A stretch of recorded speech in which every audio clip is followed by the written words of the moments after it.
By the time you feel hungry, so we are done. So 11 to 1, right? Okay. So just first, I would like to introduce the company. I think many times you would have heard about Phytech, basically.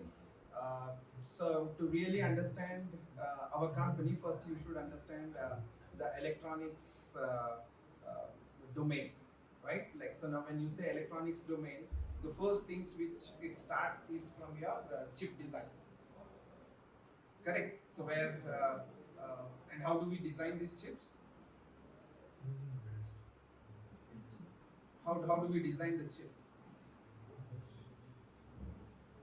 Okay, from EC, or like how many are from EC, or how many are from computer science? Yes. Okay, Yes. computer science and electronics. Okay, and electronics, electrical side basically. Okay. So we feed something. Beta, don't touch 220, it's electrical. Don't touch 5, it's electronics. It's nothing much. Okay. So for my kids, I say define voltage, define current, define resistance. Okay, and you are an electronics engineer. That's how I become an electronics engineer. Okay. The pure definition of current, if you are teaching in 7th or 8th standard, then like he can repair his stuff. He can repair his stuff so well. Okay. For the computer science guys, or the electronics or electrical, even electrical guys would have some subject called digital design, right? Like where you would have heard about gates and all those things. Okay. So now before gates, if you see how the gates arrives, is basically from the junction, which is nothing but your transistor, right? Switch. So the gate is nothing but a switch. And how this switch is formed? Through transistor. Okay. And how this transistor is formed? By junction, PN junction, right? So you take positive and positive and negative nodes, and then like you try to push them little bit back and put a barrier, you get a junction. And then you apply some force from one of the sides, so they travel from one to another, but you need to apply the force. So that's how it acts like a switch. By default, it is closed, and then you apply a force, it opens up, right? So now when you go for the digital design, the digital design, and later next of the digital design, some of us would have heard about VLSI or Verilog or VHDL, basically, right? Okay, so VLSI is a domain, and then Verilog and VHDL are the languages, basically, simulates, and I prepare that, basically, right? Okay, now if I have to design the same, I just have to go to the VHDL or Verilog code, and then call a function, and then develop with all these logic gates. You will develop a half adder and full adder. Once you are developed with half adder and full adders, basically, what is processor? I think most of us would have, at least sirs and all, like we would have started with 80 or 85 or something like 8050. Okay, so for us it was 8. Okay. So now if you see, still I remember in my graduation, I am a BSc in electronics computer science, right? So for my BSc electronics, one of the best question for all my 3 years was define architecture of 8085. 20 marks, done. All 3 years. Huh? Okay, so if you really see this, 8085 or whatever the 8086, maybe like young generation could have learned 8086, and now like slowly now maybe from couple of next years, I hope we start teaching RISC rather than 8085 or 8086, right? So that's how like the RISC-V architecture is coming up, basically. So this was the x86 architecture, what we have learned, and then ARM architecture, and then the latest one is the RISC architecture. So x86, ARM, and RISC, basically, right? So now coming back to this processor, basically. So if I have to write, like first I will start with my ALU, if you have to define your processor, ALU is the first thing, right? Okay, arithmetic logical unit, and then like you have your general purpose registers, then you have a timing and control unit, and then you have a bus control unit which will control all those stuffs. At least if you remember these 5 points, you are done with your 20 marks most of the time. The other things you can write stories, right? And now, if I define ALU, so what is that ALU? Yeah, that's the definition. So what it does, or like let's say being an electronics engineer or a computer science engineer, I want to develop a ALU. What should I do? What does an ALU do? Basically, it does execute the instruction sets. It executes the instruction sets, and other modules which we have seen, timing and control unit or general purpose registers, this bus interface unit helps ALU to execute these instruction sets. So end of the day, I am doing executing the instruction set, which is nothing but computing. That's how the computer came. That's how the computer came, right? So now if you say computer, CPU, from CPU processor to ALU, ALU to gates to transistor to junction. This is what I explained all about electronics. Right? So this is what we are doing. Okay. Now when you design this processor, now people like electronic science guys or electrical guys feel that like now I can't design a processor. Right? Like so if you tell these 5 or 6 steps, any kid would develop a processor. Any kid would develop a processor, right? So now in order to develop a processor, hardly even you don't need, initially we had a called VHDL, which was more like a assembly code, and now you have a Verilog, which is more like a C code. Okay, now whether C is taught in colleges, in schools, mostly yes, and it would be okay. So somehow my kid on the 8th standard should take a decision that like whether I should take a computer science, so computers subject, additional subject, computers, arts or physical education. Okay, so and then like I asked what you would be taught in 8th and 9th about the computers. Then they started like, we will learn Java. Okay, then I said okay, don't go. I asked my kid to opt physical education. I asked my daughter to opt arts. Okay, I know that like, and then like they spend I think 2 or 3 weeks with me in the summer. I taught them how to draw a flowchart, and then say now you take any language and you now start programming this flowchart, convert these flowcharts, 50 flowcharts into programs. You choose any language.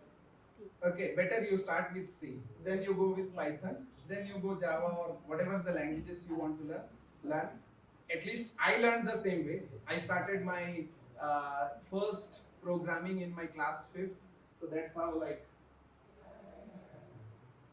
So this is what my journey. So my 5th class was in 1993 actually. So when we started the programming GW Basic. So VB or C#, you know, right? Like VB C#, VB.NET, whatever the Microsoft. So the earlier versions were VB, now VB.NET, VB, and before VB there was a GW Basic. So same syntax, same. Whatever the for loop, for I 1 to 10. Print I. Okay, and then like the next is basically, the last is I think end. Okay, so this was your syntax for the for loop to print 10 natural numbers. These three lines of code. So it remains more or less the same. So I started my coding in my 5th class. So that's how I become a little bit unique guy in my class, because that was the introduction of computer science at our school age basically, and then like I found interest, and then I started learning all other computer courses. DCA, Diploma in Computer Application, I did by my 9th, and then like DOEC I started preparing. So 2000, when I finished my 12th, I was very clear that I should do BCA, Bachelor's in Computer Applications, and MCA, Masters of Computer Applications. So when in my 11th class, after 10th, 11th class, first day, when our class teacher asked, what do you want to become? Most of the kids say, engineer, doctor, this, that, and all. I was the only guy who said, okay, I want to complete my MCA so that I can become a software engineer. Okay. So, and then like, I used to tell, so at some point of time in my career, I should reach to a point where say any guy come to me and ask anything about computer software or hardware, I should be able to answer. So at least today I am a little bit proud of myself that like yes, I am in that stage basically. Today, like if not, I have produced more than 500 embedded engineers in India. I trained more than 5,000 embedded professionals across India, basically working in MNCs. So what I do is I learn, I teach, I learn, I teach, so that keep on going. So weekends I spend time. Saturday is my working day. It's a holiday, but like Saturday is my working day only to learn, so that I can teach. Right? So this is how it started, and 2005 when I finished my MSc Electronics. By the time BSc Electronics, I did all my programming languages, or I used to teach. You say today in 2000, C, C++, VB, Oracle, Java, Pascal, COBOL. Before this, in my class during my schooling, GW Basic, DBase, FoxPro, Tally, and then at that time WordStar. You had today MS Word and Excel. So we had WordStar and Lotus 123. So these were the softwares which we used to use in a DOS operating system, not on Windows operating system. Okay, so today if someone asks, Vasu, we need to develop this thing in this programming language. If I know, I say I can start coding today. If I don't know, I say I can start coding from tomorrow. So that's how I learned since my graduation first year, degree first year. I used to learn in the night and teach in the morning basically. Just have to execute some program so that I am confident in the practicals basically. Theory anyhow I know, I learned in the 5th class, as I told, right? 50 flowcharts, you are done with your programming language basically. So that was the basic thing. And only thing which I have to adopt is the syntax. Today you have to learn German, or you have to learn French or Italian. Okay, so you use the language which you know and translate it. Rather, you are not learning the new thing, right? So that translation formula people should know, or the kids should know basically. They should not take everything as a new thing. So they have already developed this thing, so we have to translate, right? Okay. So in graduation, I started teaching MCA guys for C++ and Oracle and Java. So by the time I finished my BSc Electronics and Computer Science, I supposed to do MCA, but like I dropped, saying that like then I have to do my certificate. Then like also I was a very interested kid in the electronics. So I used to not repair, but at least curious to know how to repair my TV. I used to sit whole night with the TV repair guy. all these electronics guys work at night basically. So I used to spend late night, like say 1 to 2 o'clock. I used to sit with him. So at that time, the first TV what we had is the Konark TV. I don't know, maybe a couple of seniors would know, right? Like with shutters, with shutters, black and white. Okay. So Konark TV we had, and then like the analog tuner. So the analog tuner got repaired. Then what he did is he moved the analog tuner and then put the digital tuner. Okay, for us, how we know analog and digital? The one which makes sound tak tak tak is analog, and the one which don't make sound is digital. right? So that was the first experience of my electronics, and then I started Walkman and all. Like at that time, tape recorders and Walkmans were the electronics of the generation, basically. So MSc Electronics, that's how I launched. Rather MSc Electronics, basically. So 2005, I finished my MSc Electronics and started working in Make Electronics, Hyderabad, where it was we were a LED wall, TV wall manufacturer. So it was one of the key technology company from India. So I think they had partnership with the Korean companies, but like that was one of the technology company. Like UTL and all, they were also into telecom exchange manufacturing. So at that time, that team was used to work with FPG. So the Xilinx, Spartan 3, Spartan 2 and all like. So from Altera you have the FPGAs Cyclone 1, Cyclone 2 kind of FPGAs, right? So that's how I got all my learning of microcontroller 8051. I learned my microcontroller, and then I started teaching microcontroller, and then I developed a couple of embedded products in MIC Electronics. 2000. This is 2005, 2006. 2006, one fine day, I told my parents, okay, since schooling till after, means from 12th, after 12th till MSc Electronics, I used to cook for myself and I used to eat. I never ate, was in the hostel, basically. Then one fine day, after 1.5 year, first job of 1.5 year, I told my parents, Dad, I want to stop cooking for myself. And I want someone who can come into my life. Early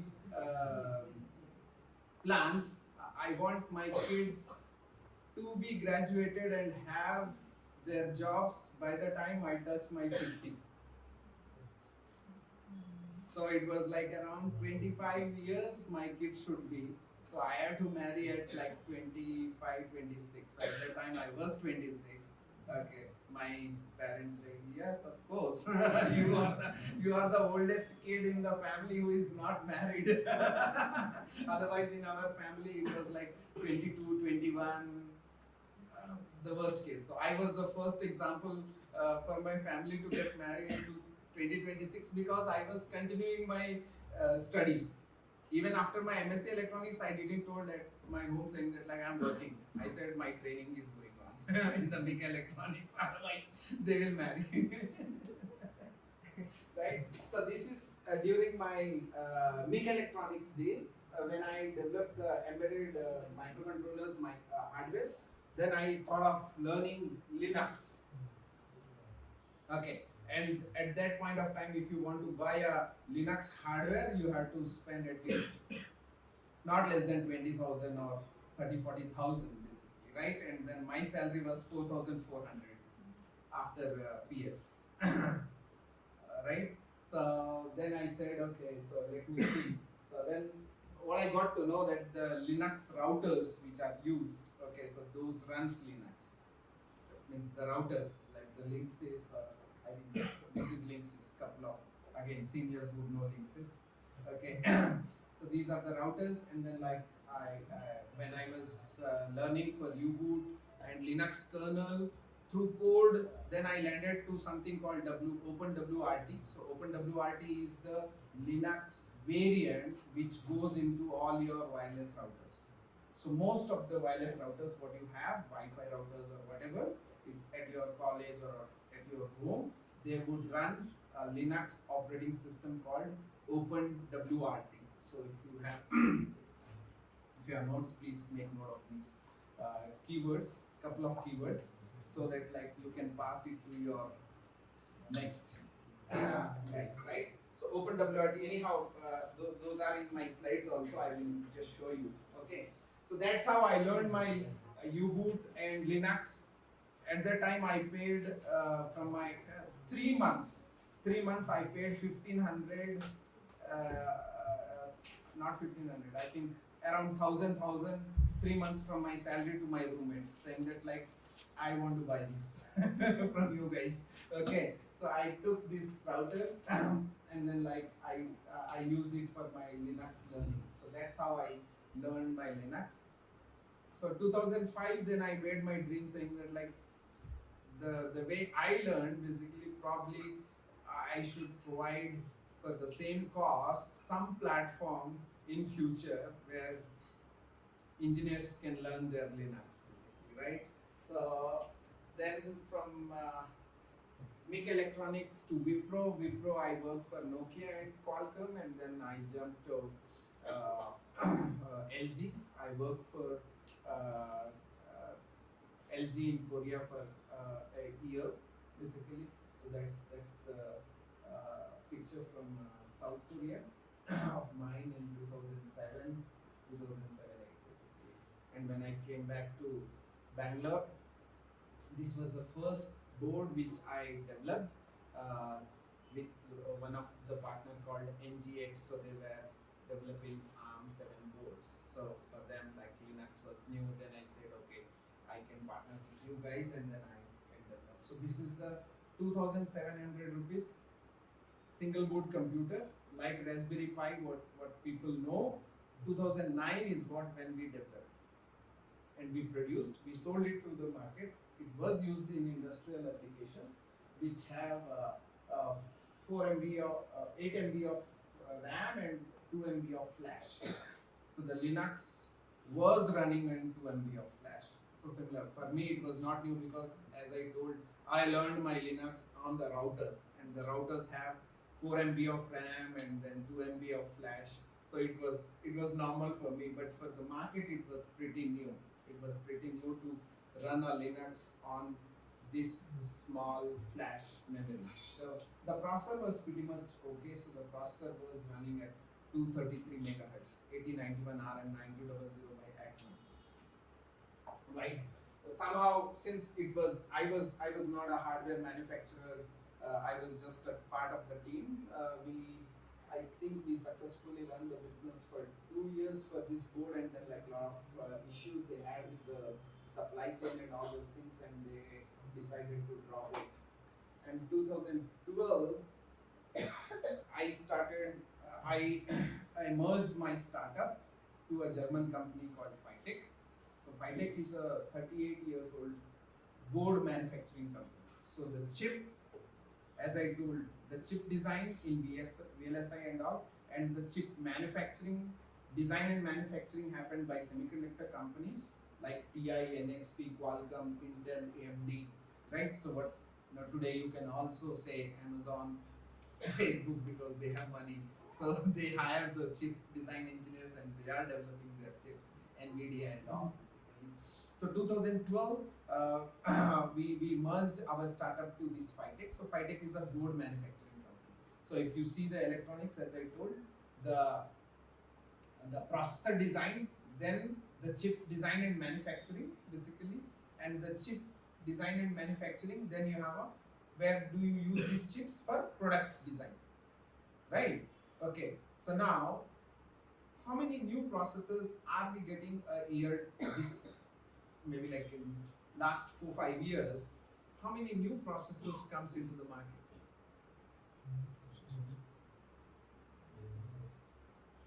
Okay, at least 10 or so you can say, or maybe much more, right? Okay, so what the processor you are seeing in 2009, that was the processor developed by Atmel, and it was sold for 20 years. Means there were no big processors. Like if you develop one product, again maybe after 5 years or 10 years you will come up with the new chip.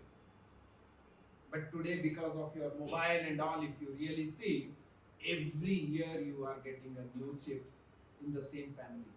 Not by all. Every company is releasing one new chip. Today, I have a couple of my engineers who are working in Google, and then we are supporting for their Pixel. What is the Pixel right now? No, Pixel mobile. Which version it is? 8. 8.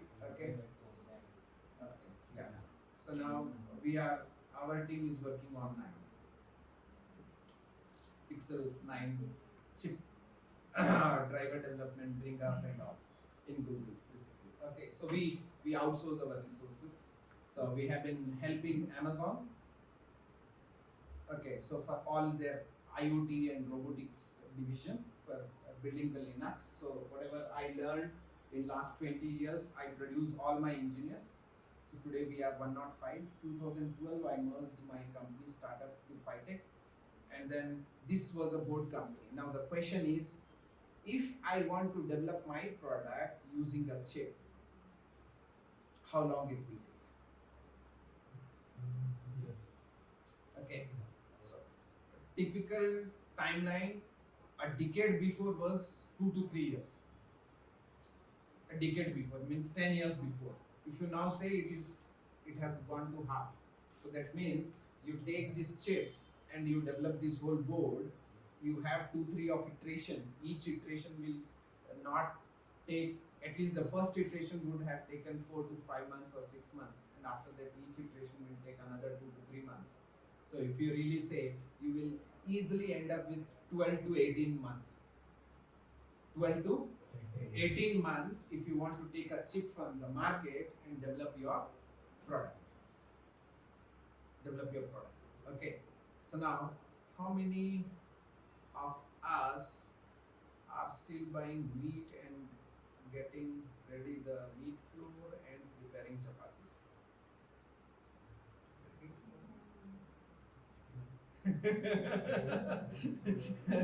You are getting my point. For chapati, what you are buying? Wheat or wheat flour? Okay. So again, it's a if you are a businessman, you will say, okay, so what is this cost? What is the time, energy invested? Okay, and then you say, if I need only 5 kgs of wheat flour a month, the cost is like this, and then I have to put not only the cost but more of the efforts, right? Okay, so then you say no, and then like one fine day or some occasion, and then you have some party at home, you need 50 kgs of wheat flour. Probably then you think, okay, if I buy this, or like if I buy this, okay, or for the hotels, if you see, right? The maths works. That's how we call return of investments, ROI, for the business things, right? Okay. So here the simple maths is, whatever investment I do in terms of money and time, am I able to recover that?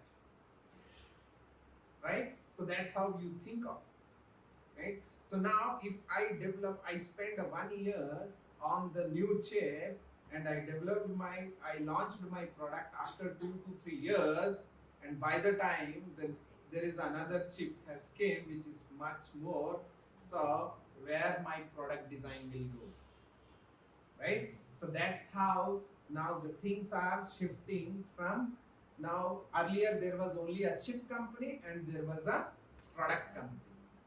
So in between, one more company got a chance, like us. Basically, we are the board manufacturing company. So you have a chip design, and manufacturing. Chip design, can you name a couple of companies? ARM, Intel, AMD, all these, like, okay. So Intel and AMD design and manufacture. But like if you say ARM, it's only design. ARM is the company, right? Like it's only design. ARM architecture as well as the company name is also ARM. So it will only design. It will not design and manufacture. Okay, and then TI and all these things, they will design and manufacture. So the chip companies, then the board companies, then the product companies. Okay, so chip company, like say TI, board company Phytech, product company GE or ABB for electrical and electronics. ABB could be the common name, Schneider, right? Okay, so now what kind of energy meters do we have at home? Single phase, analog or digital? What do you mean by analog? They might not know. You ask them. You know analog energy meter? Have you seen? Sorry. Okay. So the flow of current will generate a magnetic field, and then using that magnetic field, you will rotate a disc. Okay, and this rotating disc will generate a pulse. This rotating disc will generate a pulse, and you count a pulse for the consumption of your current. Consumption of your current. That's how we used to get the bills for your analog meters. For the analog meters. So those has been, I think, since last 10 years. Basically, those are phased out. And then digital meters. So now whatever we have is the single phase digital energy meters. So what it has changed? More or less the principle is same. Okay. So now it is basically you have a same current flow will generate magnetic field, but to sense this we have a CT, current transformer. We have a current transformer which will generate a small current, equivalent to your current which you are flowing, right? So that you do feed it to a ADC, and then you calculate, and then you display. Now you see in the display you would have a LCD, right, where you get all these readings basically. Okay. So earlier we, again, even for the display we used to have the mechanical numbers, right? So each time, so now those many things comes, then like one trigger will happen which will rotate the numbers, right? So this you can say whatever the last 15 years the things has changed from analog to digital, right? Okay. So in next 10 years we have something called smart energy meters. We have smart energy meters. So already our meters has been digitalized. Okay. Now how they become smart? If you don't pay the bill, what happens? You get a buffer time of 20 days or 15 days, or sometime depends on the lineman or like the guys who are responsible at your area. Okay, Jando, I will go after 1 week. Okay, it depends how much buffer time you get, but later on, what happens? What they do? They will just come to your house and just pull out the fuse and keep it. Today, people are not. They also know the people are not. They will not dare to put that fuse also. So they also know. If I just pull out this fuse, I know these people all are software engineers. They will not dare to put this fuse back. Otherwise, at least you can get a day or two. Because after 3 days he will come back and check. By the time you pay the bill, you are okay. Okay, you really need not to call the electric guy. Okay, so they will just disconnect the fuse, right? Okay, for that you need a person. Not only for disconnecting and connecting. Okay, in Karnataka they don't charge, but in Andhra Pradesh they charge 100 rupees. Okay, so that there is a cost, right? Okay, so now the smart energy meters, from a utility perspective, any energy meter which I should be able to control it or switch on or off, not the energy meter but the load on. Okay, so that is one. For the customer you can't say, and then you can sell this energy meter. They say, hey boss, whatever energy you are utilizing every day, you will get the reading. You install mobile app, you get your daily usage, and you do blah blah blah and all those things, right? Okay, so for the user, if you upgrade it to smart energy meter, you can save your energy bill. How? Because every day you can look into that, or like something you have forgot, or like something like that. Data analysis, right? Whatever your AI or data science, basically whatever is there now. So you have to do that. Okay, so from the user perspective, you can have the view of your usage so that to optimize. From the utility, they can learn more of the user behavior, they can learn, they can control, especially at least at first phase of India. I wouldn't say the BESCOMs or any DISCOMs would focus on the learning of this data, but more about controlling the bills, right? So you pay, now you can pay the electricity bill through your, you can pay, right? So that payment is already stabilized, but to make you pay they need something, right? So that's how the smart energy meters are already developed. This smart energy meter development was happening since last 10 years, but like the deployment, it's a system. It's not a factory that like where a boss take a decision and then you got. Indeed, in my MIC electronics, I was into energy meter segment, basically energy meter segment.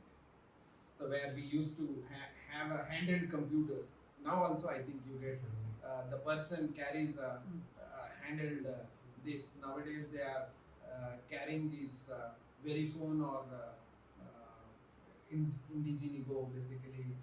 These are the credit card machines. Otherwise, earlier there were only 3-4 companies in India who were developing these handheld machines, and MIC Electronics was one of the company, and I worked on handheld computers, 2005, my first job. Right. Okay. So coming back to Phytech, so as I told, so we are a board manufacturing company. Now, why do you need, or as a product manufacturing company, why do you need a board manufacturing company? Do you have a valid reason? Don't think too much logical. You say, I go to buy wheat flour, then I need a board company. No, I will still take wheat and prepare my wheat flour. Okay, I will design my own board.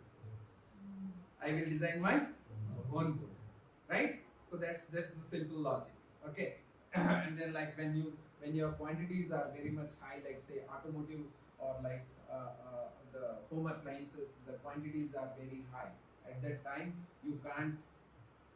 If you are paying 1 rupee extra per kg for wheat flour, then you say it's too much of expense, right? Every day 100 kgs, end of the month basically 3000 kgs. So you would say I'm paying extra 3000 rupees. Okay, and if I get someone who is already working for his 70%, and then like if I add this task list to him, and then it's only 10% for him, I'm just increasing 1000 rupees of his salary. He's very much happy. Just I have to take the wheat, get it wheat flour. For that, I'm getting 1000 salary extra. So if the guy is happy, then you have the maths fit, right? Okay. So the quantity, it's all about the quantity. So this was our Phytech German campus. So this is whole of this is manufacturing unit. This is, I can say,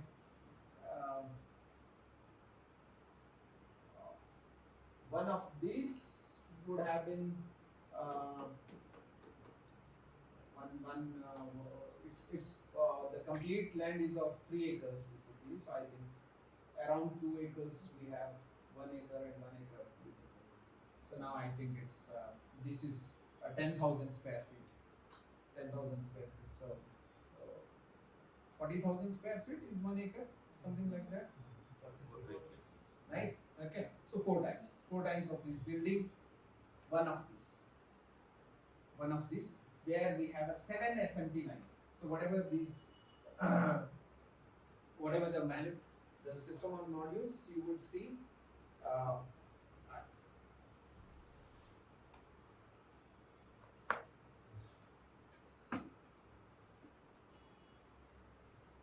from the picture, can you visualize the complexity? Right? Okay, so what is this? Let me just quickly jump. This is your processor. Okay, so when you want to build your CPU, you want to have a computer. Okay, nowadays, Dad, I get me a computer. That means I have to buy a laptop. Okay.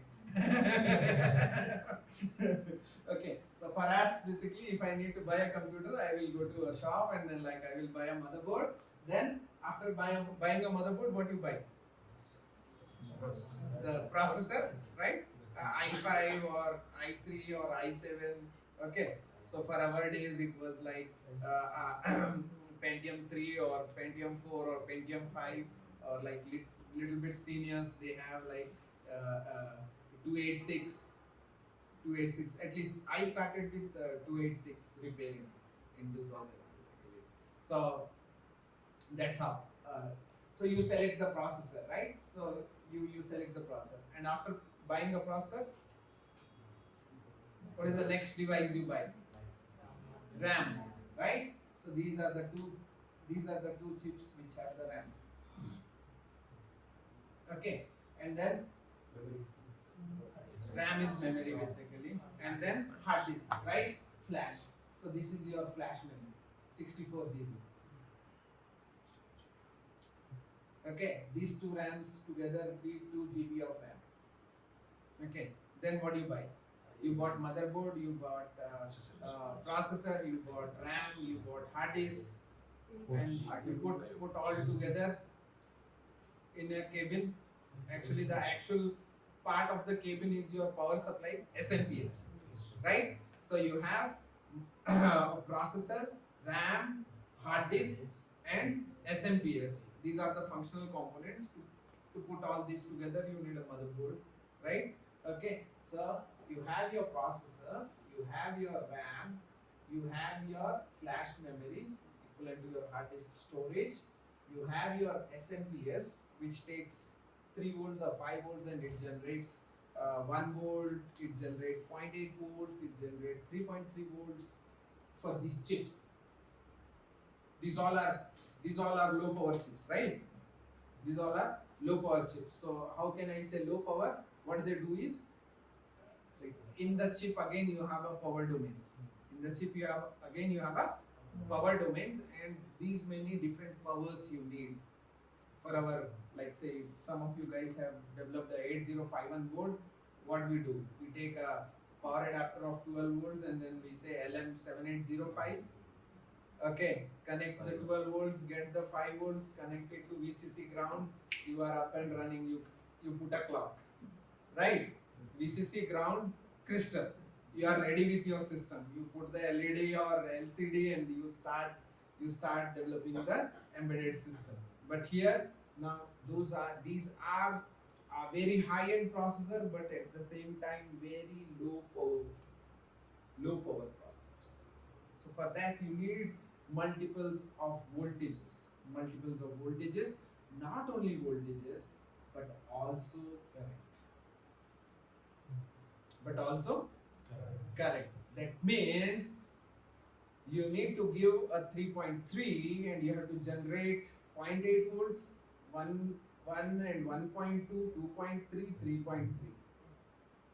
These many voltages you have to generate by giving 3.3 volts. Okay, not only that, each of this channel you should also able to configure how much of current this channel can generate. So it's a programmable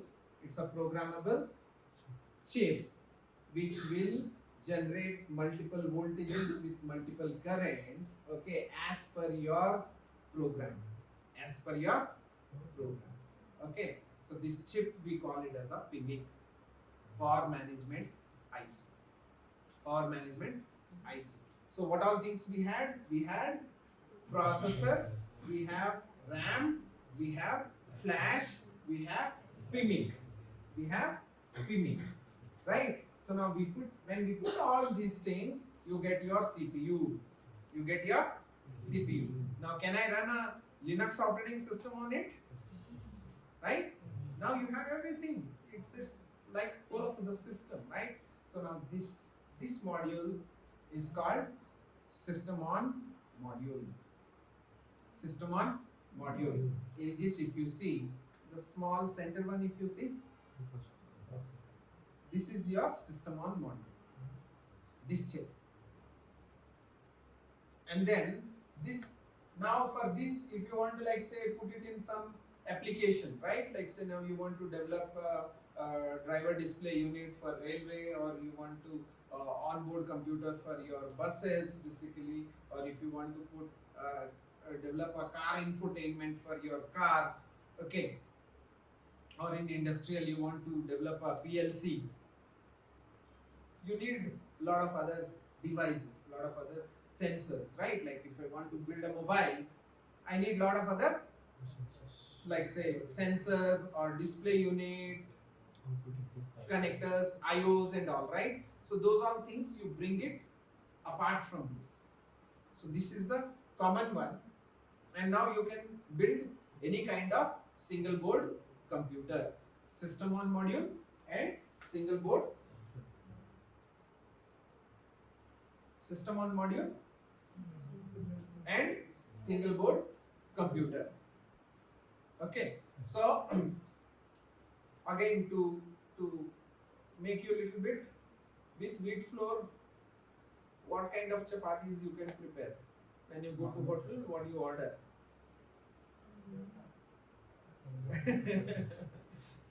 What kind of chapati? Okay, so you can say naan, you can say garlic naan, you can say kulcha, you can right? You can say roti. What you are doing? The wheat flour is same. The functionality is same, and then you are, as per the user preference, you are changing little bit of the configuration and you are making a product out of it, right? If the same computer has to go to medical devices, it would have different requirements, okay, and industrial it have different requirements basically, and aerospace it have different requirements, okay. So this is how, if you really try to understand the hardware, if you really try to understand the hardware, you have the architecture, as I told ARM, your at least x86, Intel x86 architecture, ARM, and now RISC-V. Okay, what is your core? Core is nothing but your 8085, whatever we learned, right? The processor alone. But like that is a soft one. So now, but what you need even other peripherals and other logics basically, right? USB, Ethernet, CAN, GPIO and all. So what you do, you put those interfaces along with your processor and you make a SoC. SoC is nothing but your actual physical processor, system on chip. System on chip. Okay. Did you got those boards? Okay. Can I get one? I will say the song.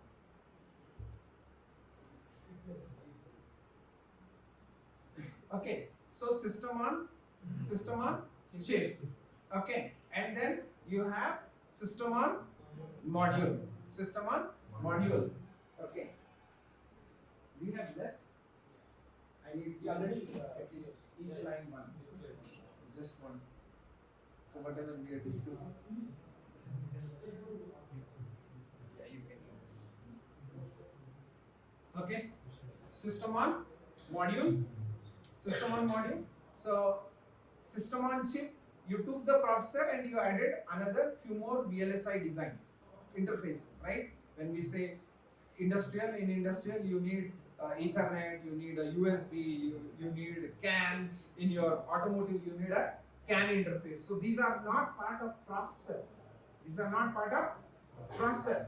These have to be attached to the processor. Okay, that's how system on chip comes. System on chip. Okay, this is something new. Good.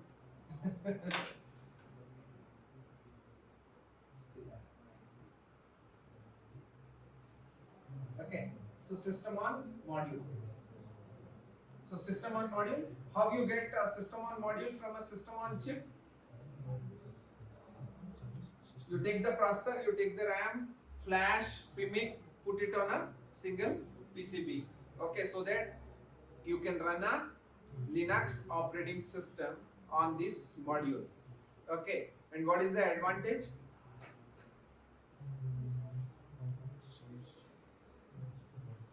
Okay, now if a whole product, if I visualize it as a car, can I say system on module can act as an engine? You're getting my point? Engine, what is out of your product? You have a core part. Core part. Core part is what we call as an engine, right? So you take an engine, you change the configurations, and you come up with your vehicle, right? So like that. So you have a system on module, and then you can change the configuration on your board. Change the configuration on your board. To some product you will connect a 7-inch LCD. To some product you will connect a 10-inch LCD. Okay. For some products you don't connect the LCDs basically. Okay. So for this we make this system on module and then single board computer. So what is single board computer? Other devices to meet your application. So it's your application board or it's your motherboard. It's your motherboard. Okay. Now after you get the motherboard, what you have to put? The software. You have to develop the software. It's more about the hardware. As per the application, you have to develop the software and then you have to put it in a casing. You have to put it in a casing. So you get your product. You get your product. Okay. So ARM v7a is the architecture version. Using this architecture version. So when I say architecture version, what comes? Instruction sets. Architecture. Here we have discussed, right? So what is architecture? Simple. You go to your 8085 funda. ALU means instruction sets. General purpose register timing control units are the supporting hardware modules to execute this instruction set in an efficient way. So end of the day, instruction set is the core part of your architecture. Right? Correct? Then using that instruction set, you develop a processor like Intel, ARM or RISC-V processor you develop. Core is nothing but your processor. Okay. So but this processor alone is not sufficient for the embedded applications also. You need lot of other interfaces. I want to connect a LCD, I want to connect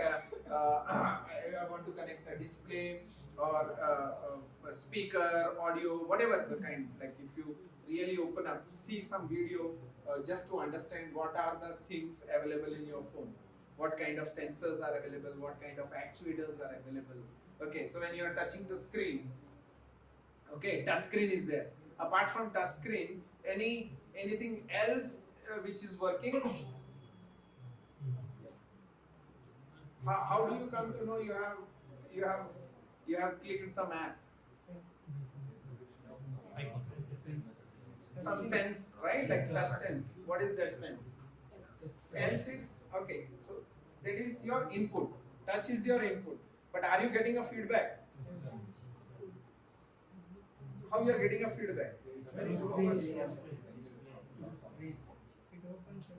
Okay. No. Just I'm saying that like I touch this, okay, and then if we are seeing it open basically, okay, but some point of time basically now I am pressing this switch, okay, or like it's not actually mechanical, but I feel a mechanical sense. So there is a touch screen, but when you touch, again there is a vibrator backside which will just vibrate to give you a sense that yes, you touched and I too. To give you the feedback.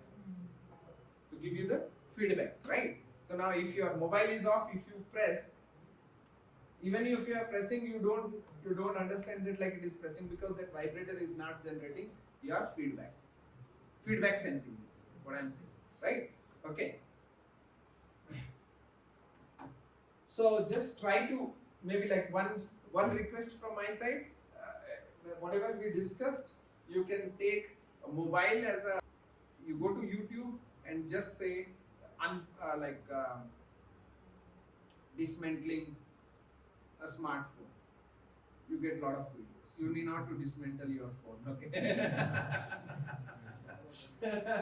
Okay, dismantling video phone, okay? Or tear down. Normally, technically, we call it as a tear down. Tear down of a smartphone. So when you go for a tear down of a smartphone, you would see whatever we have discussed. You can try to map.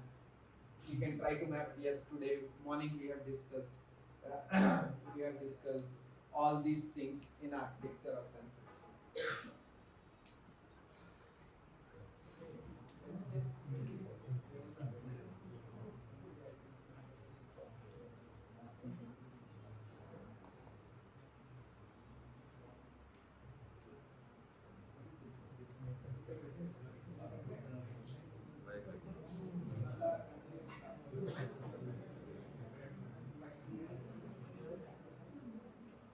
So you can pass the water bottles in case if someone needs water bottle, just ask your friend that.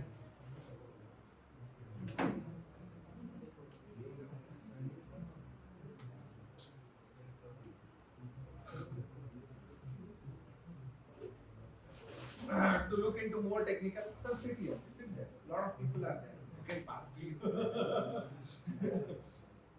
Okay. So similar to your when you want to buy a laptop, you know you want to buy a i3 or i5 or i7, right? When you want to buy a phone, normally we don't know. We just know Snapdragon this or Snapdragon that. Okay, but inside you need to know the processor. Inside you need to know the processor. So these are the different types of processors on ARM. In ARM. Okay.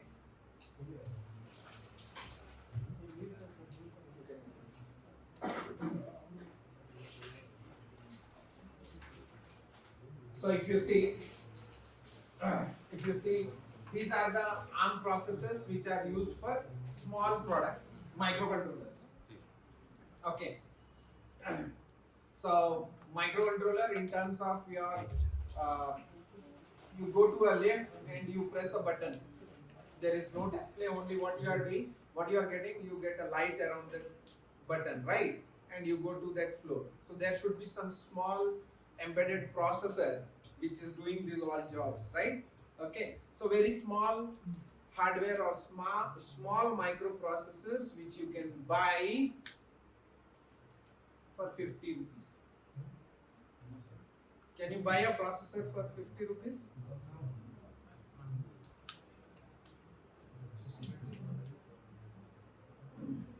LPC 1114 from NXP, which is having Cortex M0 Plus. Cortex M0 Plus.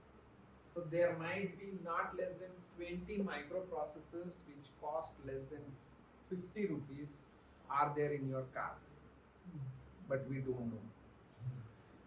Okay, so the touch screen of your mobile, it's actually a capacitive touch.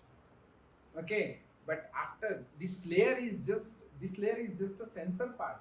So there is some guy who is sitting along with that, taking the data, doing the scaling, doing the pixel calculation, and giving you the coordinate. So your touch screen of your mobile, if you open, it will have a microcontroller, which is your processor. So we don't see them as a processor. We see only touch screen. We never see the brain behind the touch screen. We do not see the brain behind your LCD. So if you really see in your mobile, you feel it as a device, or you see as a peripheral, right? But these peripherals also need brain. Okay, so small microcontrollers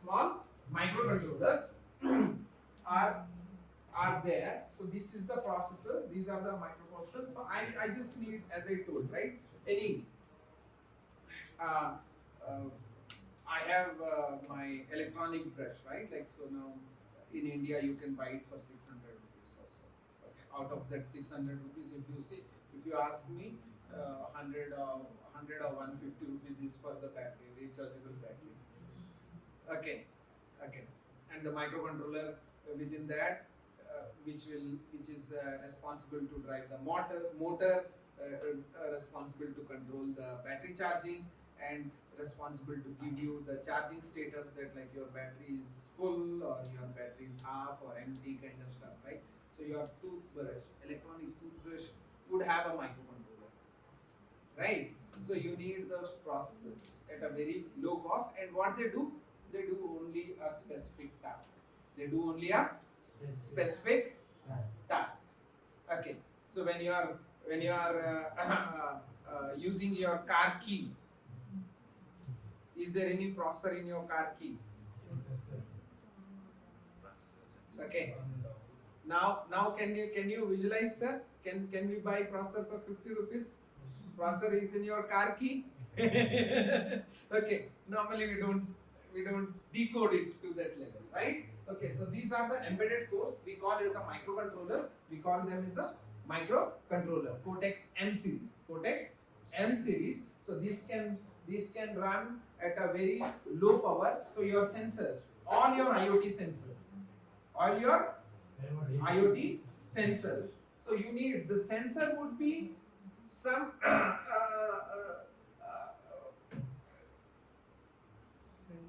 electrochemical or mechanical, right? Okay. So normally how do the sensors how to develop a sensor basically? Okay. One is transducer. Okay. So now how do we decode the transducer?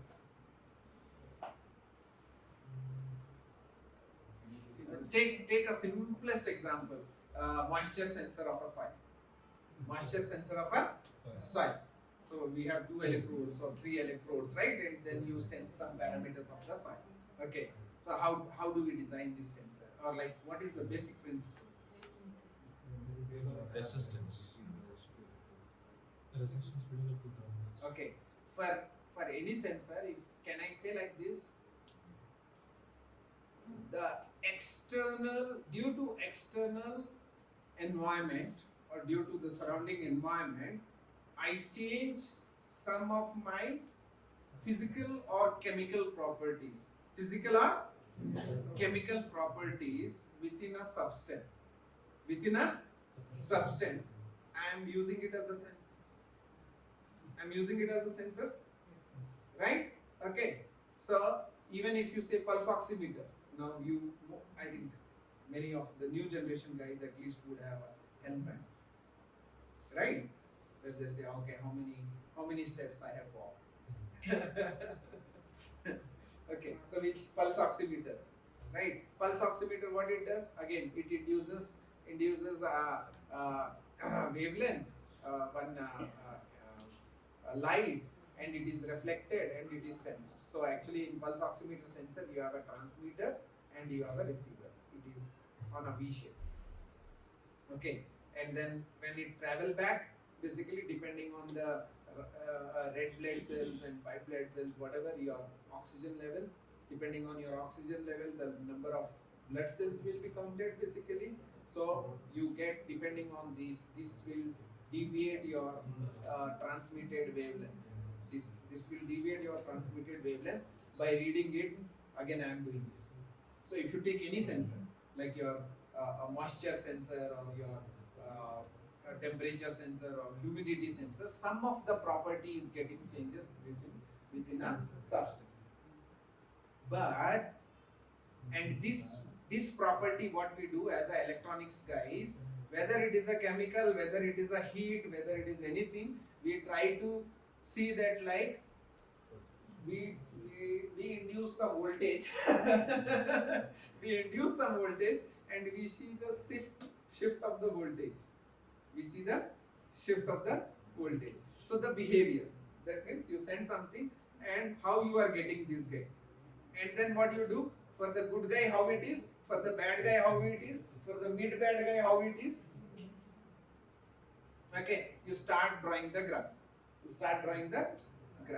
So once this graph is done, you say, I have got my sensor. I have got my sensor.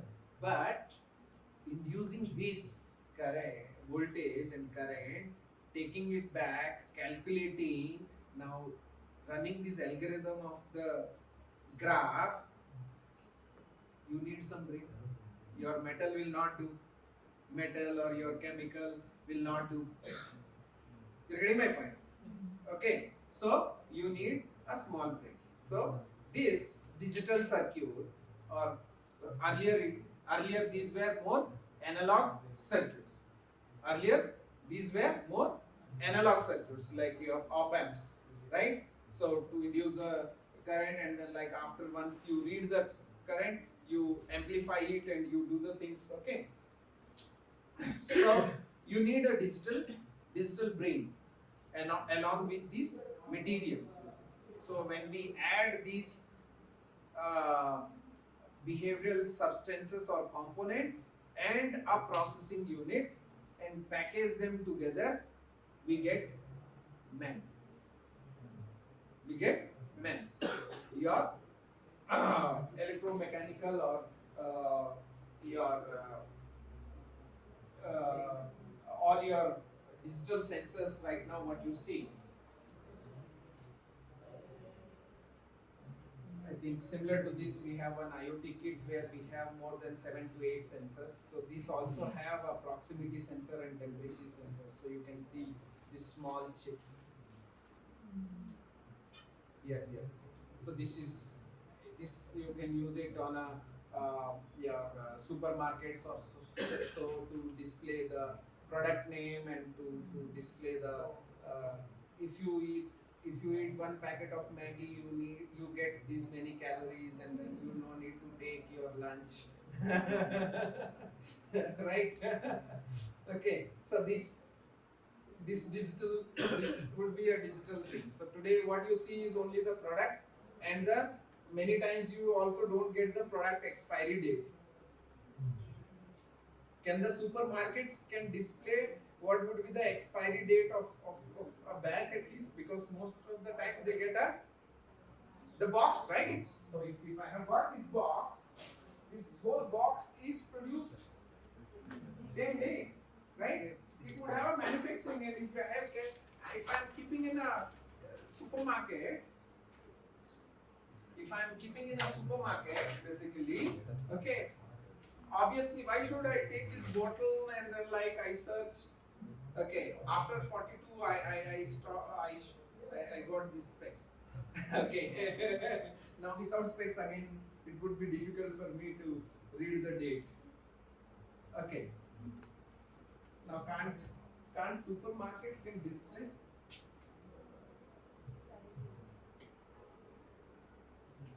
Okay, what they need to do is basically the time they put. The barcode of this batch is scanned, and automatically this location is having this item with this expiry date and so, right? So these all things will come. If not for us, for our kids it will start. Okay, they will say, Mama, now they will not say I am hungry. They will say my calories are less. Now I have to feed these many of calories. Okay, that should be your health. Health in coming days. Okay. So, how many of us has watched Wall-E? Wall-E movie. A small robot. Okay. You see, in the last, basically, some problem comes, and those guys, the humans are such a way that like they are like whatever they do, they are just sitting in the chair. Okay. So if they have to walk, the chair will come like this. Okay, something happened where the power goes off of the whole of the system, and those guys struggle to just push a button.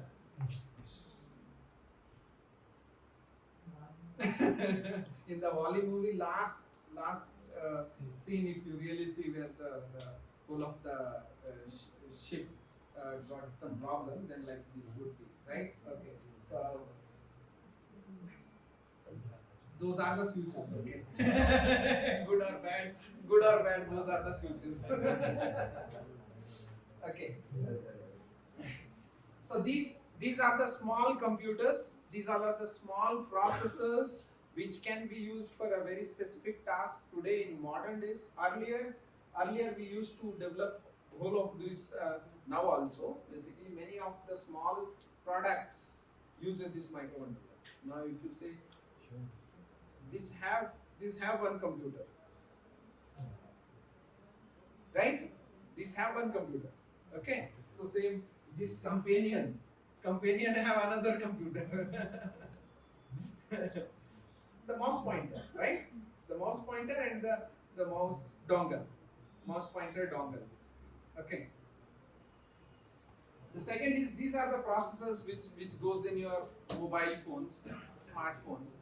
So these are the next level of processors which can run operating system. So this can run, the other guys can run operating system, but a small RTOS. So you need it for very small. So the low power devices, low cost devices are embedded cores, and then you have an application cores,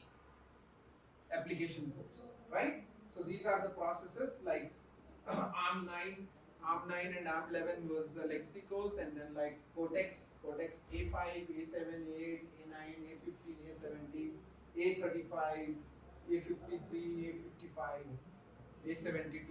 So these all are the processes. Okay. So how do you remember these guys?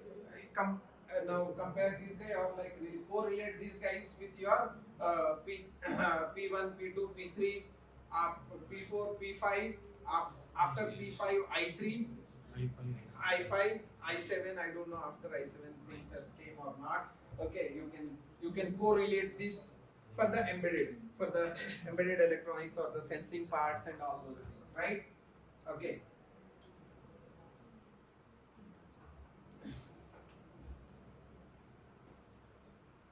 Then you have small processors. Which are needed for a critical time processing, real time. What is real time processing? The difference between input and output should be the time between input and output should be deterministic. The term called deterministic. So if you are able to implement a deterministic output, right, then those are real time systems. Okay. So now you are aware of say now a lot of surgeries happens, right?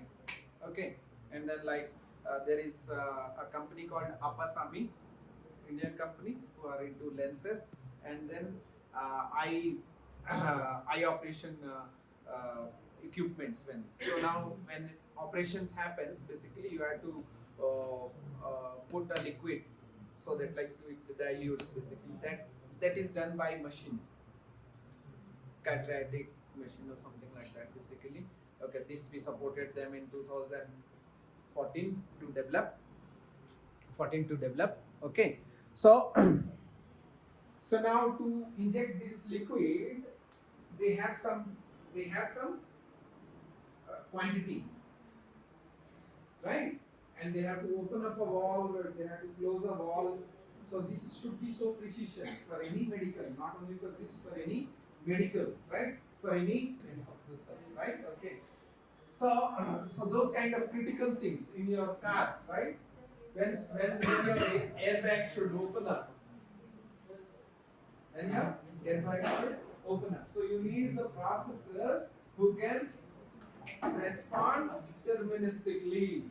That means with a ensured time. We will also take a time, but ensured time. Right? Okay. So those are the real-time processors. So these are the different types of processors. Why we are talking is, so we were talking more about, so today's topic was more about industrial IoT and then digital twin, right? Okay. So after the demo session and a small break, we will correlate these things to that things. So now we are talking about the system level. Now how this system level or the systems are used to develop that application. So if we know this, I may not to tell you one application, I just give you guidelines. So this is what this system need. This is what this system need. Now you can develop hundreds of applications if we know the system. Okay. So these are the processor companies. So now we might have heard about only Intel, AMD because we only use laptops. Okay, and mostly now because of mobile phones, at least your kids would tell, Mama, buy only Qualcomm processor mobile phone, or don't buy MediaTek mobile phone. Okay, so maybe because of that you would be knowing some of those companies, right? Okay, so these are the companies which design and manufacture the chips, the SoC. Okay, so in this, if you are doing any industrial, automotive, the general embedded stuff, so these are the companies: TI, NXP, Microchip, ST Microelectronic, Renesas. So these are the companies who do for the industrial side. Okay, for the mobile side, you have for the Qualcomm and MediaTek, but now if you ask your kid, he can tell you 10 company names. Okay, for your mobile company, mobile processors. Okay, so then we had Athros and Broadcom. For the networking, and Marvell. Athros, Broadcom, Marvell.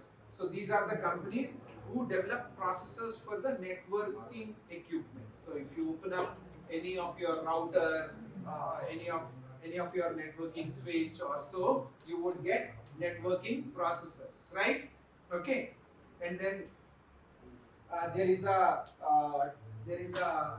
Chinese companies called Amlogic and Allwinner. When you open up any tablets, or when you open up now, you get this Android TV boxes, right? If your TV is not smart, make it smart.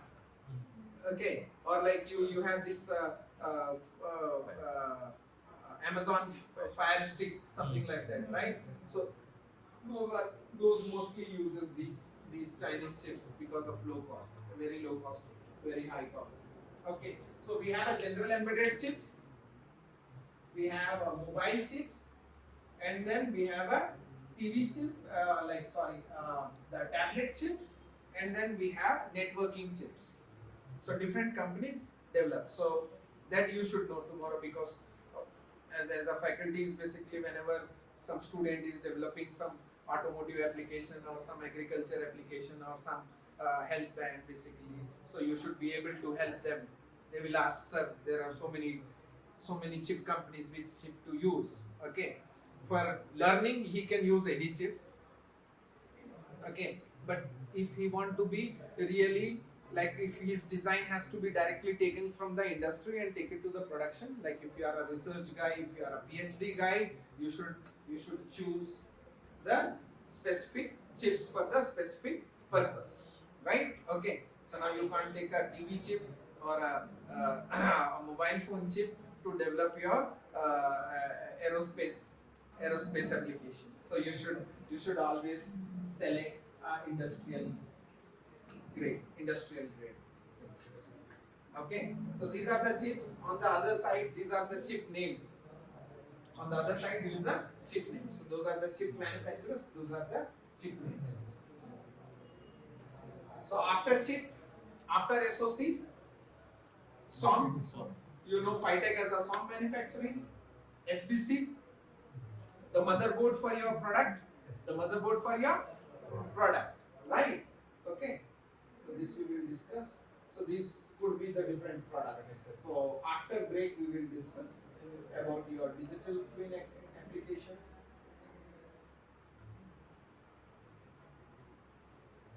So what we do, we will take a break so that you can listen a little bit more.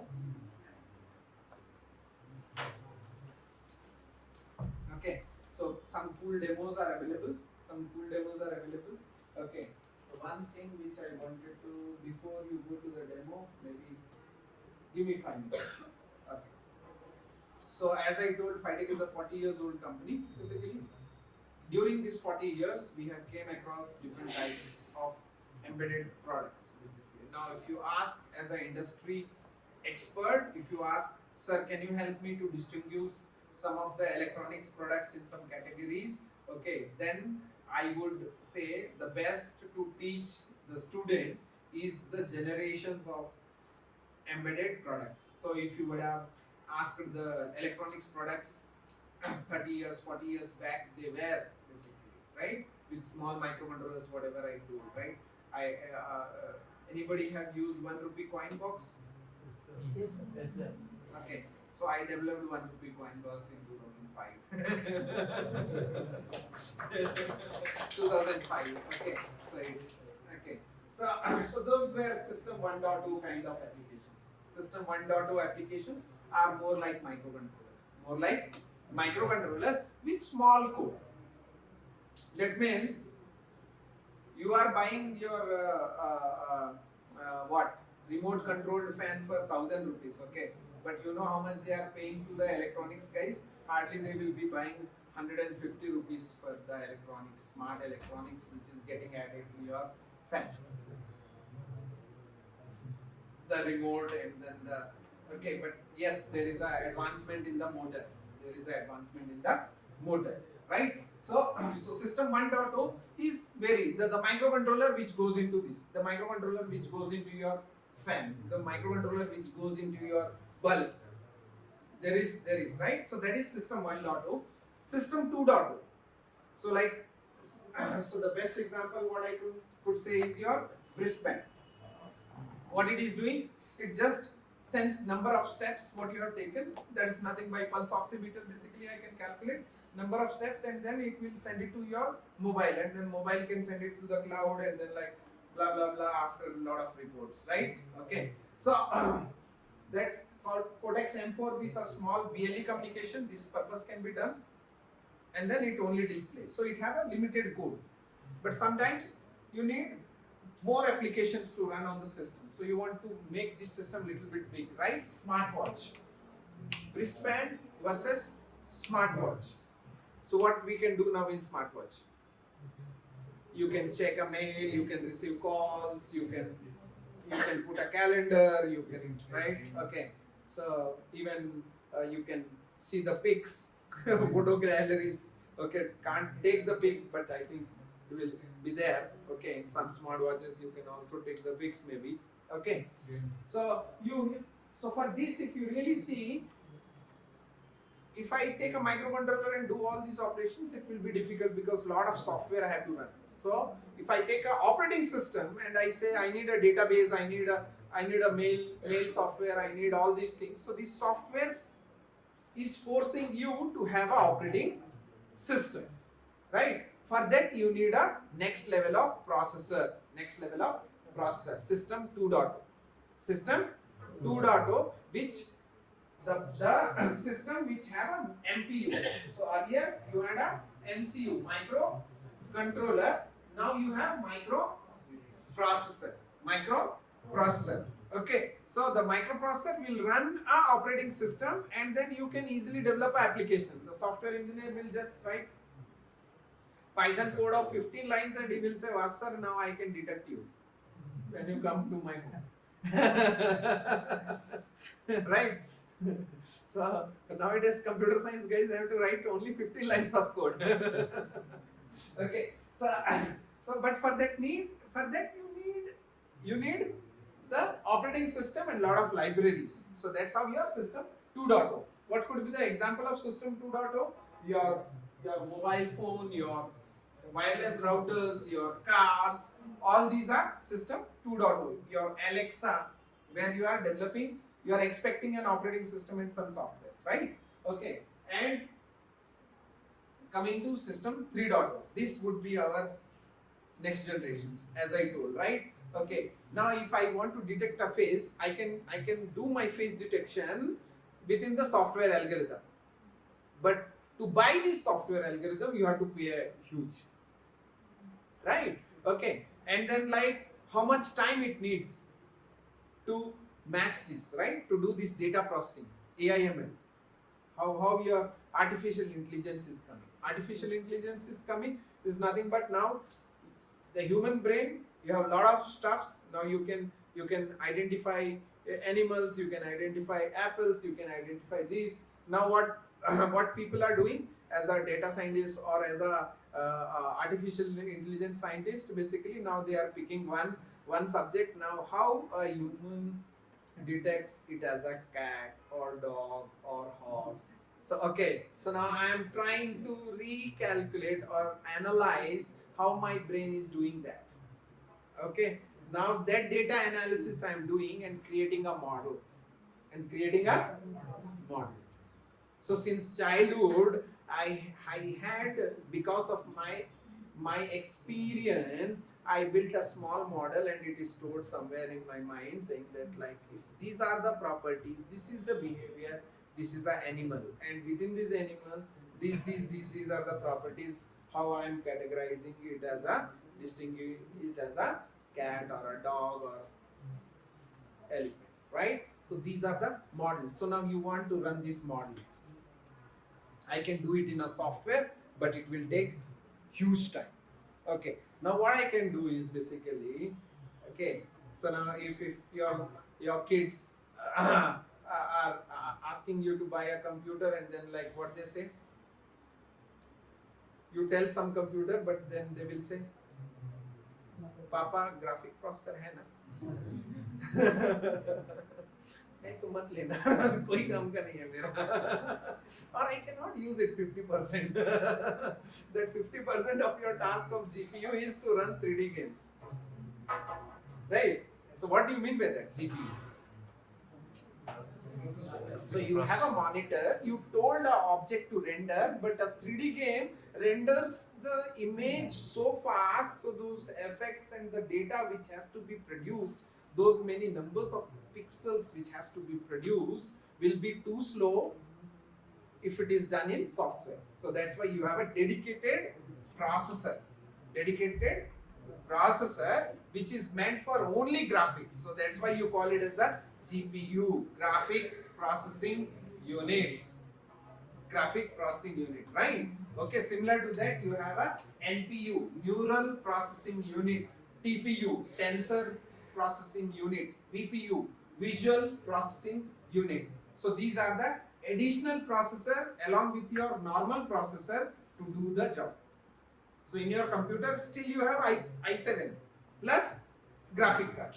So i7 is responsible for the operating system, whereas graphic card will only used when you run the 3D games, right? So in system 2.0, what you have done, you have take the system and then increase the computing power, and you have added a accelerator, hardware accelerator, which is called GPU, NPU or TPU, all the AI accelerator. You can call it as a AI accelerator. So now my model will be executed not by the processor but by the accelerator.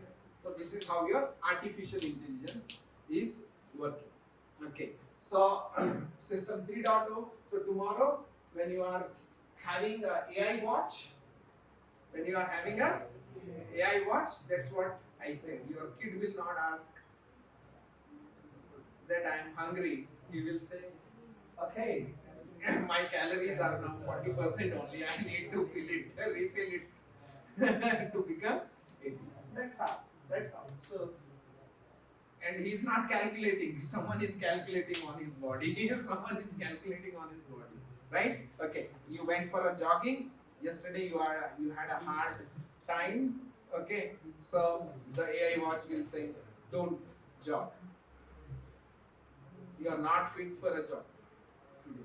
Many times what happens? While jogging, people are getting heart attack and then it's not because of the jogging, because it's what they have done in last night or last couple of days, the stress or the thing which will trigger at this point. So those are the kind of applications which will come as a AI. So system 3.0, system 1.0, specific microcontrollers with a small microcontroller specific tasks, system 2.0 multiple tasks, system 3.0 with hardware accelerators for the AI and ML. Okay, so after break you can see, so there are demos in which you can see all these type of applications. till system 3.0, and then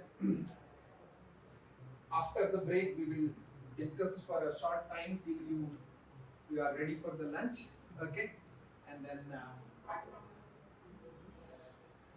yeah, so let's break for a 10-15 minutes. I need only for the application another 15 minutes, okay. So here is the system on module which have the AI system 3.0 AI processor.